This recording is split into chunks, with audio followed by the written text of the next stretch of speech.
Hey, what's up scholars? It's your professor here, the Enlightened Enlisted, and yesterday we had some news come from the developers about an addition to the Berlin campaign. Now, if you're like me, Berlin is probably your favorite campaign right now, and we're seeing some more progress in its development. But before we get into that, I want to thank everyone for their support. We're getting close to that 300 subscriber mark. So if you like today's videos, please consider hitting that subscribe button. I'm also going to be talking a lot more in depth about these vehicles, weapons, and units on my Twitch stream, linked to that channel below in the description. Alright, now that we got that out of the way, let's get into this news release. Right off the bat, we are seeing the addition of 2 tank destroyers in the game. For the Germans, they are the Panzer IV/70A, and that is because in 1944, the German army knew it needed a mobile tank destroyer/killer, which, with the way the war was going, Hitler ordered the production personally for this tank destroyer. Now, the initial tank designation was the Sturmgeschütz auf Panzerkampf 4, and thank God Hitler wanted to simplify that designation to what it's better known now as the Panzer IV Lag A.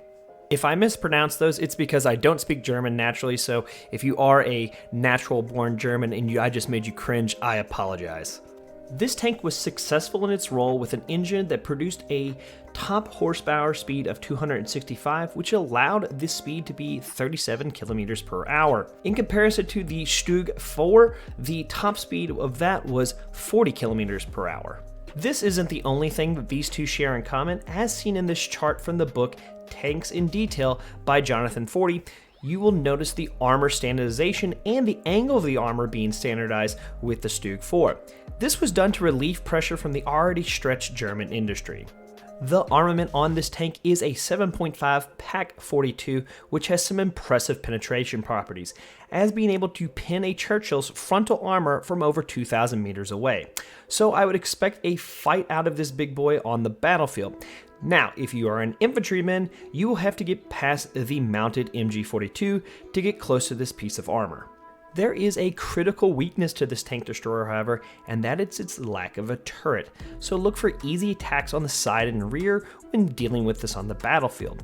Also, with the current maps, I don't see this being very effective, as infantry is going to be able to hide in buildings that flank the side of the streets. Where I could see you using this effectively is defending, say, a bridgehead or sniping far back on those roads as tanks go forward. What I would like them to see is add maps that complement these tank destroyers, say for example the Seelow Heights in the Berlin campaign. Now the Su-85 is a classic Soviet tank destroyer, being recognized as easily as a T-34 for most people.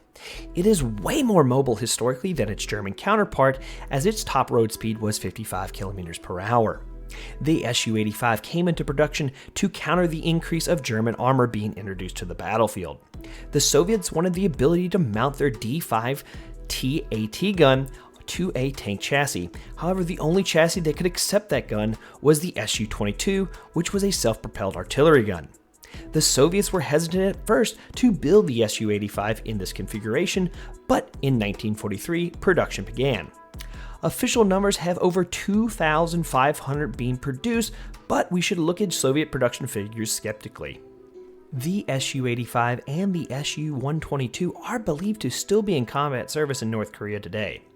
In-game, I see this tank as being more effective due to its lower profile, respectable gun, and better mobility than the German counterpart. However, again, I don't see it as being the effective tank in Enlisted on the Berlin campaign, as it does not have a traversing turret as well, and as I stated before, the streets of Berlin will be a death trap for it.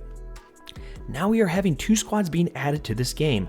The Russians are getting the 556th Infantry Regiment, which is part of the 169th Rifle Division of the USSR, a very well-known Red Army unit. The division was formed in 1939 in the pre-war Soviet buildup. She was forward deployed in southern Ukraine, where it saw action in the early part of the war against the German invasion, being one of the few divisions able to conduct a semi-effective fighting withdrawal. It, however, came at a high price, with the division being reported at 13% strength a few months into the war. The division could get a wave of replacements just in time for the defense of Stalingrad. At Stalingrad, the 169th would see fighting to the south of the city. and would carry out Operation Uranus, which is the encirclement of the Sixth Army at Stalingrad. It also participated in Operation Blue, Bagration, and Ring. I do find it odd that they included this in the Berlin campaign, as it saw no fighting in the city or around the city in 1945. The Germans will receive the 56th Infantry Division, which was also formed in 1939 in the area of Dresden, which is the site of the infamous firebombing campaign conducted by the Americans. The 56th would see first action in France before being sent to the Eastern Front and attached to Army Group Center. The division would participate in the Battle of Moscow and the Battle of Kursk. The division would actually see combat against the Soviet 169th in Operation Bagration, which would lead to its ultimate destruction, which confuses me why they included this division in the Berlin campaign as well, as the 56th Infantry Division was destroyed at Königsberg over 100 miles away from Berlin. Both of these squads are machine gunners and are unlocked at campaign level 23. Speaking of machine guns, there are 2 new machine guns being added to the Berlin campaign. The Russians will be getting the DP-27, which was given its nickname the Record Player by Soviet troops due to its drum-style top-feeding magazine. The DP-27 uses the 7.62x54R round, which is the same as the Mosin variants, which was done on purpose to cut down logistical stress on the USSR, a practice that is still used today by most modern militaries. The machine gun was cheap and easy to produce and had a decent reliability and performance in combat, which is odd for its design. Its reliability, I believe, can be contributed to its lackluster rate of fire at only 550 rounds a minute. So in game, I see this somewhat similar to the Brenda 30 or the Brin when you have it with game performance. The 27 would see service as well in the Chinese forces during the Second Sino-Japanese War, and I hope they are going to do that campaigns. The developers seriously need to look at adding that into game because it would be something so unique. Since we are having a confirmation of the Japanese coming to the game already, the Finns also used it during the Winter War, which I've made a video on the Finns already. The DP-27 is still seeing action with models being recovered in Afghanistan today. This gun is a great addition to the game, and I am looking forward to using it in the streets of Berlin. Now, the Germans aren't the Germans without a belt-fed machine gun, and the addition of the MG34 into the campaign is no surprise, as it is the little brother to the more recognized MG42. However, you shouldn't overlook the MG34 in-game, as the Germans took the same approach as the Soviets, chambering their machine gun in the infantry standard round of the 7.92x57mm, more commonly known as the 8mm Mauser today. The MG34 was ahead of its time with a rate of fire of 800 rounds a minute, a modern barrel chain system to keep this machine gun in the fight.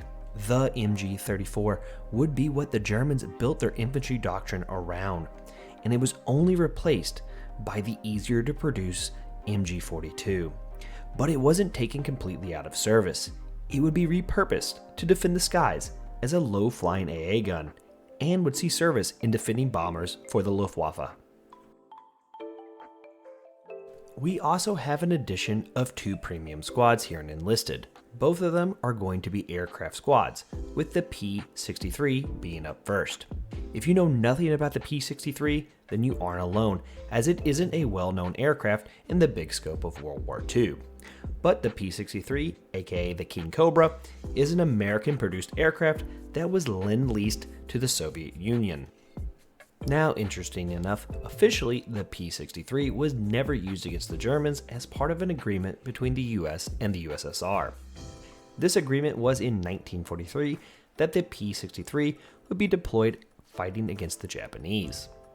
But there are numerous reports for the opposite happening, with German fighter aces writing about engagements with P-63s in their memoirs and official reports. The King Cobra has some impressive armament, and I believe it will be a great ground attack aircraft in-game. The Germans aren't as lucky in my opinion, with their addition being the Bf-109 G14 variant, with the Mk-108 cannons attached. The G14 was put into production in late 1944 in hopes to standardize the production of German fighters. This did not pan out, however, and the German industrial arm was continually pressed until the end of the war. The Mk-108 cannons were designed for air-to-air combat, so I don't see them historically being effective in-game for ground fighting. With the state of air-to-air combat in-game making fighters basically worthless, I wouldn't recommend this premium squad at this time. However, we will be doing some testing upon release, so be on the lookout for that video. Well guys, what do you think about the changes, and what would you like to see added in this game? Comment below and give me a like if you enjoyed today's video. I have been sending the development teams all your suggestions to the point that I think they've blocked my emails. Please consider subscribing, it helps me convince my wife that I can do this as a full-time job. While you're down there, go ahead and check out our social media links. I would love to talk more history with you. Until next time, scholars, hit those books and hit those bottles. Cheers.